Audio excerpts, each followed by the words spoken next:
Hi guys, Fonzie here from Australia Speed Performance, ASP. Doing a lot of these lately, Ram trucks. Been doing a lot of Ford Mustangs, but these things are brand new 2022. This is the ETorque model. So this is a mild hybrid, as they call it. We'll talk about that some other stage. This one is completely stock airbox and stock exhaust. What I'm going to do now is run it up in our road trim mode. Going to go through the gears, and then what I'll do is then we'll put our other special dyno auto part in, and I'll show you on the screen why we do that later. But basically it's to get a good baseline without the car changing through the gears. So what I'm going to do here is show you how we actually do our auto process and to verify that we've done it correctly. So we'll give it a run and we'll get to the next step.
That's step one. I'm not going to go through it all now, but that's verification. I'll pull some cool screens up in a minute to run through that. What I'm going to do now, we'll have to hang 5, we'll go to the next bit. I'm going to load in the 8-speed program that we have for the dyno. You really need that to check the baseline on these cars. There's a lot of operators that don't do it. Basically they're speed limited and they're going to kick down gears, so you're not going to get any idea. So we developed this when we've done our full exhaust system, so we could get verification of every little power that we might get from 2000, 3000 on. So that's the auto part. We're going to verify that in a minute. Give me 5 and we'll put the other tune in and we'll go from there.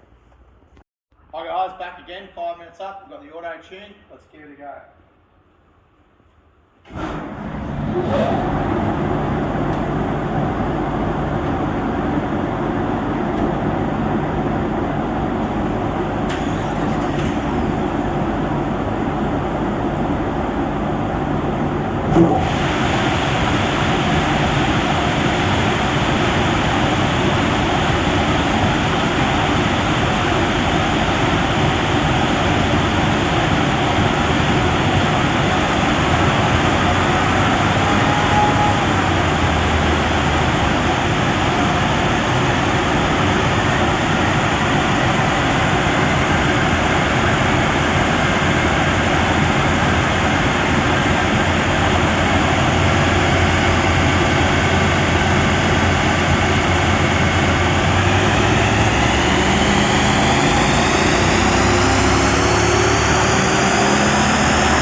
Okay, good result there. That is tune only. Standard about 237 rear wheel kilowatts. I'll do this.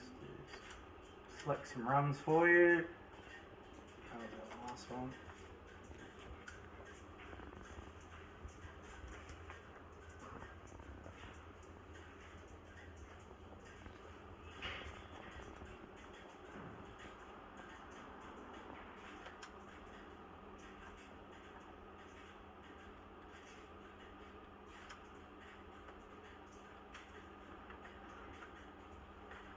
Get rid of all this. Okay, that's what we've got.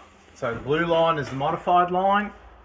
The tune, you can see there, we've got 20 rear wheel kilowatts. That's a good gain. That's about 35 horsepower. So nothing has changed other than the custom tune by ASP. Now we're getting that power all the way through and we're getting the torque result. So that's a really good thing. And we know what the peak power is. We log with our dyno live straight off the coil pack. And peak power is about 5800 and peak torque is only about 4200. We do modify the cam timing. We also modify, these have got active runner management, so we do play with that as well. So it basically brings the torque in earlier and we can change where that comes in and out. So that's the good gains that you get. It's not just a drop in tune or change a few things. There's a lot done to that. Now what I want to show you now as well, we do the 8-speed autos, and what we do to verify it, we actually run it on the dyno. Let's select some runs for you here. I think we might have been here, and that will be one of them.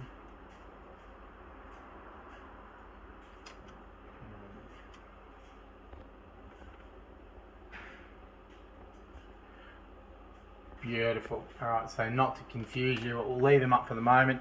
Here's our gear changes, and what the green and the yellow one are is representation of a standard auto tune versus our tune. So I'll click off the red and the blue, which is when we lock the car. So most guys don't know how to do this. They when they get standard runs in the cars, the autos kick down, or when they're trying to tune for stuff, they can't tell what they're actually doing because of the auto management, and the speed limiter is active when it's standard in 6 gear 1-to-1. So let's get rid of these two. Okay, now what that shows you is the power carrying, and the car will be a faster car overall as well with that. So what we'll do, and you can even see the average torque is up there, but we'll go over to here more importantly. So on the green one is your standard car. You can see here 5.5, okay, and it wants to initiate a gear change, and that's in, so 3rd, 4th, 5th, 6th, that'll be it. So here we go from here, that'll be in 3rd gear going to 4th gear, 5th gear into 6th gear. So 5.5. Now our one, we're at 5.760. So we've got an increase of 300. Now why, you can say, well, why have you done that? Why haven't it hasn't dodged from the factory? There's a lot of things Dodge don't do, and it's obviously to, you know, longevity of the car. We still keep that, but we do it safely. We don't turn things off, we just percentage them. Now what we've done is calculated how much power it has. It has its peak power at 5800. We don't want to be changing gears under the peak power. So what we do is we go to 5800. Now you can see that we've done this here in for all gears. Now it's a bit harder on these transmissions. It's not like a Commodore where you can just put in an RPM number. You actually got to do tail shaft speeds on a spreadsheet to make them work. So you can see it's perfectly initiated its next gear change.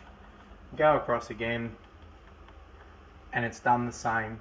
So we've been able to get that at 5770 compared to the other one, you know, changing at 5500. So we go to our last gear change here as well, and that one does it the same thing. It's a little bit extended on that, 5600 to the standard one. So guys, that gives you an insight of what we do here. Not just a matter of you know, buy a tune or anything else. We do this here, we test this here, we verify that here. It's got the original Dodge wheels on it, tyre combination. So this car will be a much better car on the road and much better deal overall. I'd like to thank the owner. He's taken some time with us. It's a 2022 model, So some of the new computer glitches and unlocking procedures take a little bit longer, but we're on top of it. So guys, if you got a new Dodge Ram, ETorque, doesn't matter, we can do it. ASP, see you soon.